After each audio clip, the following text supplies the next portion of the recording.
Bismillahirrahmanirrahim. Assalamualaikum warahmatullahi wabarakatuh. Sini saya akan mempresentasikan virus keylogger di sini untuk memenuhi tugas saya yaitu keamanan komputer dengan nama Syed Nafi Hussein. Di sini saya akan mengikuti virus keylogger di sini. Pertama-tama kita pahami virus keylogger itu apa ya teman-teman. Virus keylogger berfungsi untuk mengambil sebuah data jika sebuah target mengetik sesuatu yang berupa privasi, misalnya adalah sebuah password atau credit card, nanti di virusnya itu akan menangkap sebuah kata-kata yang berupa privasi di sini ya teman-teman. Nah di sini kita kembali ke konsep daftar isinya dulu di sini. Apa itu keylogger, dan ada jenis-jenis keyloggernya, dan ketiga ada cara kerjanya keyloggernya, dan ada bahaya dampaknya, dan di sini saya juga akan mengajarkan bagaimana deteksi dan pencegahannya, dan ada juga studi kasus dan kesimpulannya. Nah, di sini saya akan jelaskan apa itu keylogger. Keylogger adalah program perangkat yang merekam setiap ketukan tombol keyboard secara diam-diam tanpa sepengetahuan pengguna lalu mengirimkan data tersebut kepada penerang. Dari sebuah kata key bisa disebut dengan kata dengan keyboard di sini. Logger adalah pencatat perekam dan keylogger adalah pencatatan ketukan tombol. Cara kerjanya berjalan di background system tanpa terdeteksi pengguna biasa. Nah, di sistem ini seorang hacker bisa mengimplementasi sebuah sistem tanpa dikenal oleh sebuah OS tersebut. Dan si OS juga tidak sadar kalau ada virus yang berjalan di hadapan dia sendiri. Dan tujuannya juga adalah mencuri password, data kartu kredit, dan informasi sensitif. Itulah gunanya keylogger. Dibuat digunakan bahasa programan seperti C, C++, dan Python. Di sini saya menggunakan bahasa Python di sini.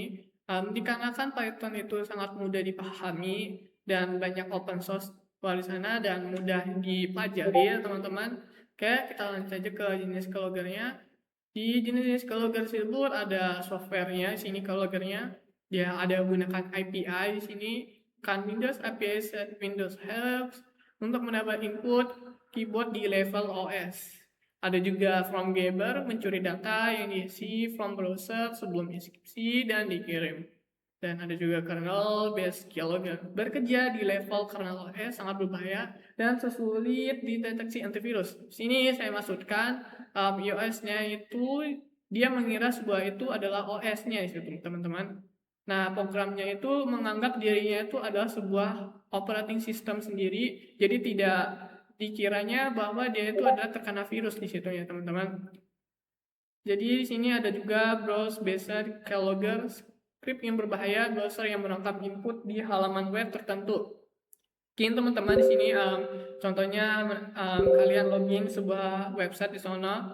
Nah, di sana website kalian itu harus masuk dulu kan ke loginnya itu ada passwordnya di situ. Nah, di situ kalian di situ selalu berhati-hati saat login di situ, selalu cek di text manager kalian atau cek masalah pada laptop kalian tiba-tiba atau CPU kalian naik atau secara tidak sengaja naik gitu. Oke, selanjutnya aja dari hardware keyloggernya. Dari hardware itu adalah perangkat keras maksud saya di sini. Perangkat fisik yang dipasang di antara keyboard dan komputer merekam sebuah input ke memori internal. Dari perangkatnya fisiknya itu dia gunakan ada kata keyboard dan komputer di situ, dan dia mengambil sebuah inputan dari situ akan masuk ke dalam memori internal. Misalnya contohnya itu misalnya kita ketik saya di sini misalnya saya ketik ayam, maka dia ketik ayamnya itu akan tersimpan pada ke memori internal. Terus ada juga wireless keyboard sniper, menangkap sinyal-sinyal radio dari keyboard wireless tanpa perlu akses fiksi ke komputer. Dan juga acoustic keylogger menganalisa suara tekan tombol untuk menebak apa yang diketik. Habis itu ada BIOS firmware keylogger, bertanam di firmware motherboard, aktif bahkan sebelum OS booting dan sangat sulit dihapus. 3. Cara kerjanya keylogger itu dia akan menginfeksi sebuah kepada program di laptop kalian atau di PC kalian yang sedang kalian pakai di sini. Maka teman-teman selalu hati-hati ketika menginstal sebuah program yang tidak dikenal, selalu cek dan selalu prepare untuk melakukan sebuah program tersebut. Dan di sini juga ada instalasinya. Program menginstal dirinya sendiri ke sistem, memasang hot kepada keyboard ke driver. Ketika perekaman, setiap tombol yang setiap ditekan akan berupa aplikasi aktif dan web browser.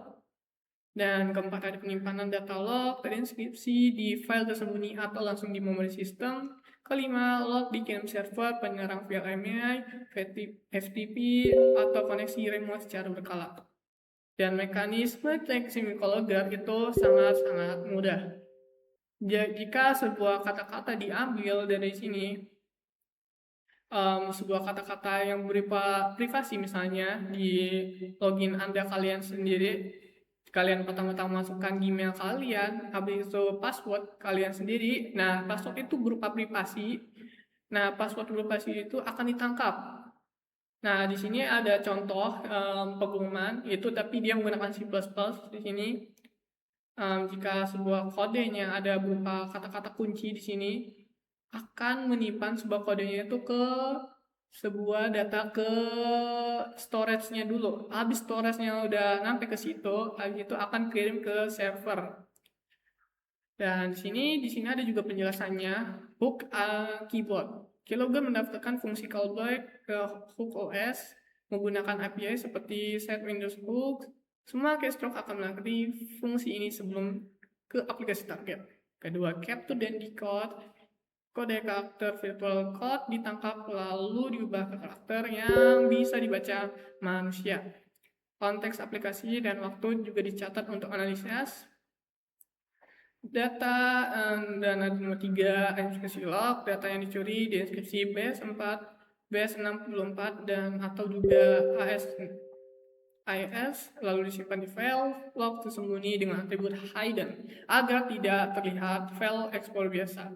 Dan keempat, log dikirim atau via post request tersembunyi, email otomatis atau koneksi FTP server remote. Timing dipilih saat trafik jaringan sedang ramai. Bahayanya dampak kelompok. Dan sini ada bukti-buktinya sini. Pencurian data melibatkan stolen credential.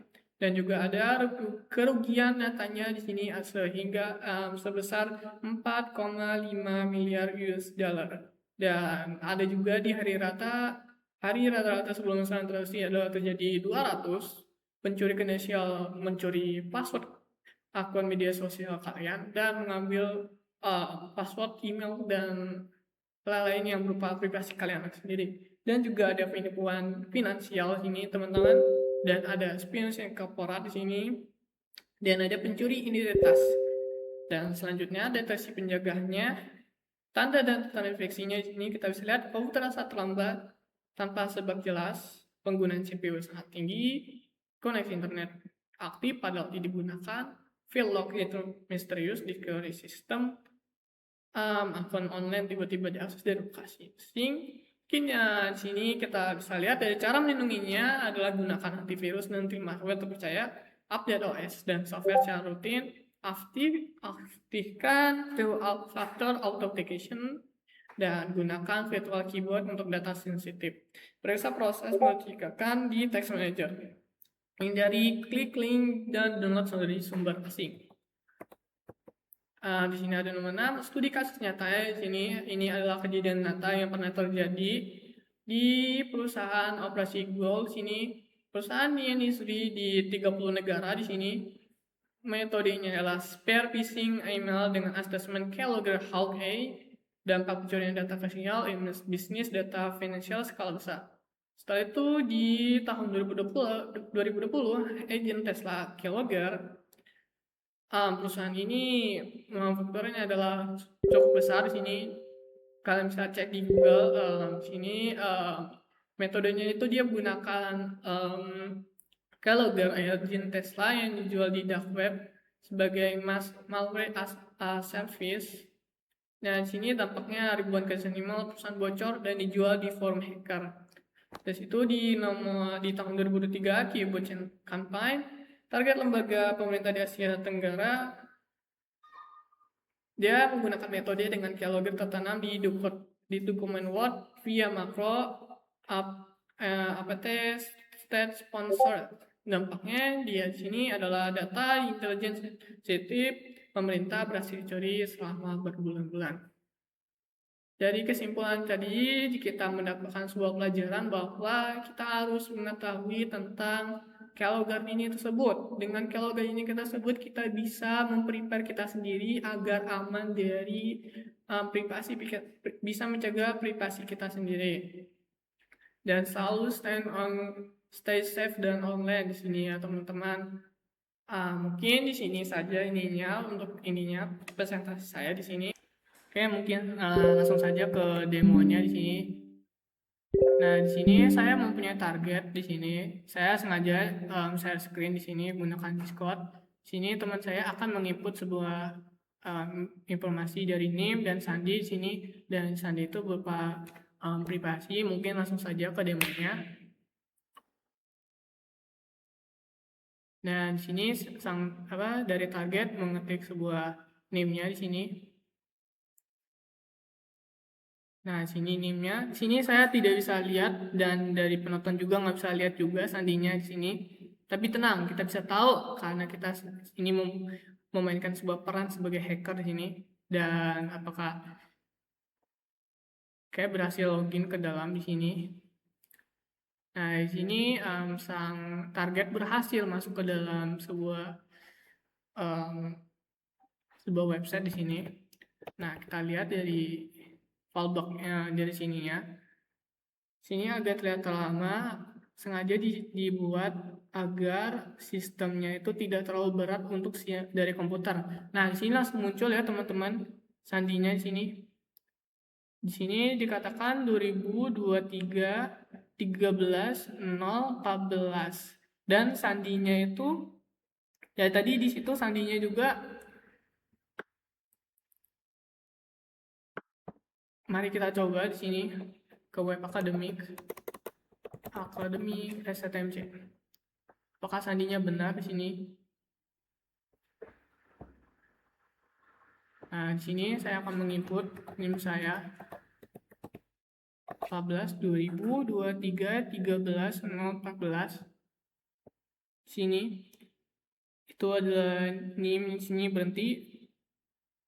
Di sini 2023 13 01 014. 2023 13 0114. Oke, benar. Dan sandinya di sini 194502. Apakah benar sandinya 02? Sini saya login. Oke, di sini saya ada salah. 2013 2023